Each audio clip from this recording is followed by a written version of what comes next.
Thank you very much, and I'm sorry you can't see me. I showed myself briefly, but if you see me, you won't hear me. So I prefer that you hear me.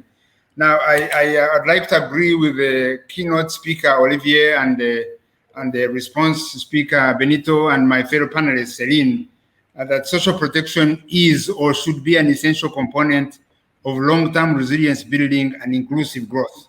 The essence of social protection is actually predicated on the principle that we are all connected in a manner that compels us to be concerned for each other's safety and welfare, as well as our survival collectively.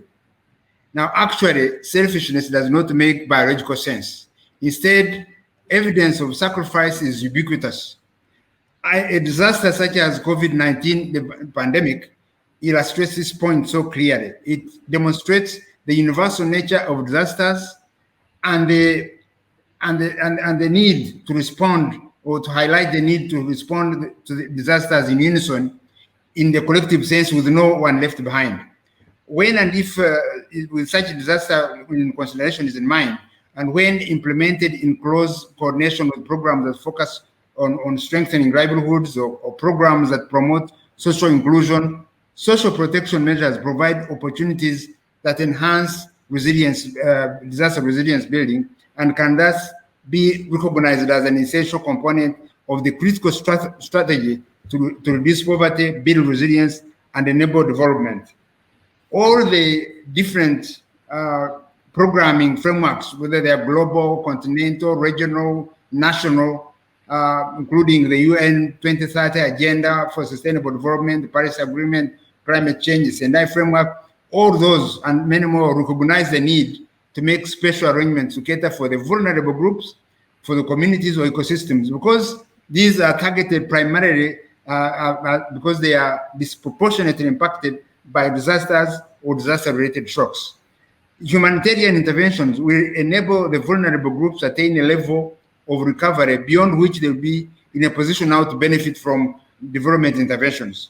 It is very clear that if aid money is merely thrown at a disaster emergency-related problem without linking it to recovery and resilience or self-reliance and the affected beneficiary, it will not be sustainable. It will simply be a means of creating and perpetuating dependency, especially in the face of recurrent disaster-induced emergencies, including those that involve food insecurity. Resilience has now been established itself as a dominant paradigm in the international development and disaster response, and the profile of social protection is also rising on the development agenda. It is not surprising, therefore, that the rise of social protection is increasingly linked to the resilience agenda. We know that the resilience to any disaster cannot be built by one program or one sector alone. It requires the combined effect of a range of programs or interventions. Social protection programs need to be specifically designed to reduce vulnerability to disasters.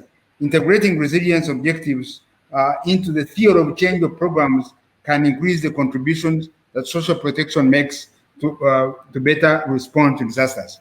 I'll stop there because of time limitations, but I believe that social protection is not a mere handout prompted by a spirit of generosity merely, but it's actually more strategic, and it should be applied with reference to building resilience. Thank you.